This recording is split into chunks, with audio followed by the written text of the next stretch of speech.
உன் வார்த்தைகள் கேட்கப்பட்டது என்று வேதவசனம் சொல்லுகிறது.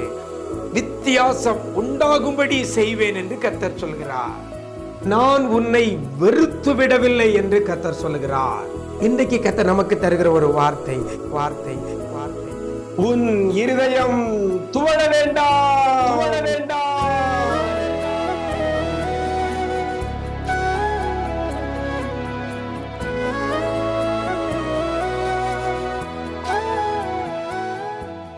கிறிஸ்துவில் பிரியமானவர்களே, ஆண்டவரும் இரட்சகருமாக இயேசு கிறிஸ்துவின் ஈடு இணையற்ற நாமத்தில் உங்களுக்கு அன்பின் வாழ்த்துக்கள். நல்லா இருக்கிறீங்களா? எல்லாரும் ஆண்டவர் கிருபையில சூப்பராக இருப்பீங்கன்னு கர்த்தருக்குள் நம்புகிறேன். இந்த நாளிலே வேதத்திலிருந்து ஒரு வசனத்தை உங்க முன்னால வைக்கிறேன். ஏசாயா தீர்க்கதரிசியின் புஸ்தகம் 7ஆம் அதிகாரம் 6ஆம் வசனத்தில் கடைசியில் இவ்வாறாக சொல்லப்படுகிறது, உன் இருதயம் துவள வேண்டாம் என்று வேதவசனம் சொல்லுகிறது. உங்கள் இருதயம் துவள வேண்டாம். எனக்கு அருமையான தேவ ஜனமே, இன்னைக்கு நம்முடைய இருதயம் சந்தோஷமா இருக்கிறதா, இருதயம் மகிழ்ச்சியா இருக்கிறதா அப்படின்னு ஒரு கேள்வி கேட்டா அநேகர் சொல்ற காரியம் இல்லை, எல்லாம் ஓகே, ஆனா ஏதோ ஒண்ணு சரியில்லாம இருக்கிற சூழ்நிலையில நம்முடைய இருதயம் கஷ்டப்படுகிறது, அதுதான் துவள்கிறது. நம்முடைய இருதயம் வேதனைப்படுகிறது, நம்முடைய இருதயம் மகிழ்ச்சியை இழக்கிறது.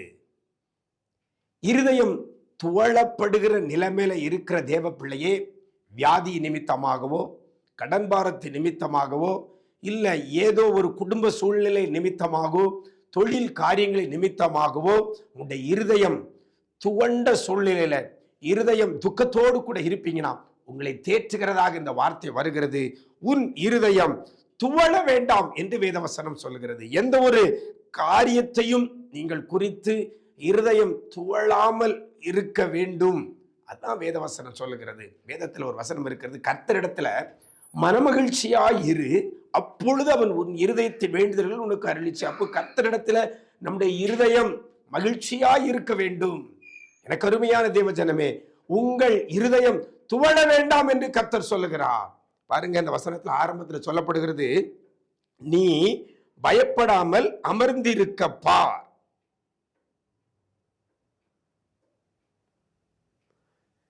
நீ பயப்படாமல் அமர்ந்திருக்க பார். எனக்கு அருமையான தேவ ஜனமே, எந்த ஒரு காரியத்தை குறித்து நாம பயப்படாமல் கர்த்தர் சமூகத்துல அமர்ந்திருப்போமே ஆனால் நம்முடைய இருதயம் துவளாது. இன்னைக்கு நம்ம உலகத்தை பார்க்கிறோம், சூழ்நிலையை பார்க்கிறோம், பயம் வருகிறது. இயேசு கிறிஸ்து கடலிலே நடந்து வருகிறதை பேதுரு பார்த்த உடனே, நீரேயானால் நானும் நடந்து வர உத்தரவு கூடும் சொன்ன உடனே அவன் நடந்து போகிறான். இயேசுவை போலவே கடலில மேல நடந்து போகிறான். ஆனால் அந்த வசனத்தில் நீங்க பார்க்கும் பொழுது சொல்றது, அவன் அலையை பார்க்க தொடங்கும் பொழுது, அவன் அலையை பார்க்க தொடங்கும் பொழுது அவன் அமிழ்ந்து போகிற நிலைமைக்கு தள்ளப்பட்டான். அதுவரைக்கும் இயேசுவையே பார்த்தவன், இயேசுவையே நோக்கி பார்த்தவன் ஜலத்தின் மேல நடந்தான். எப்போ அலைய பார்த்தானோ அவன் அமிழத் தொடங்கினான். அப்படின்னா இந்த வசனத்தின்படி நீங்கள் தேவ சமூகத்துல பயப்படாமல் அமர்ந்திருக்க பாருங்கள், கர்த்தரை பார்க்க பாருங்கள்.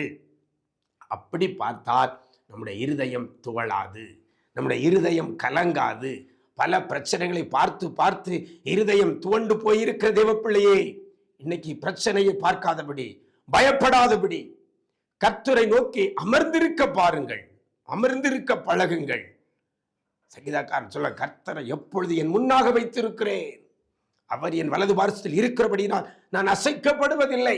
அப்படின்னா நாம பிரச்சனையை பார்க்காதபடி, பயப்படாதபடி கர்த்தரை பார்க்க வேண்டும். அப்படி பார்க்கும் பொழுது உங்க இருதயம் துவளாது. இந்த வசனத்தின்படி உன் இருதயம் துவள வேண்டாம் என்று சொல்லி இன்றைக்கு கர்த்தர் உங்களை என்னையும் தேற்றுகிறார். இருதயம் துவண்டு போச்சுன்னா கர்த்தர் நமக்கு அதுக்கப்புறம் எதையும் செய்ய முடியாது. நம்முடைய இருதயம் கர்த்தருக்குள் திடமனதா இருக்க வேண்டும்.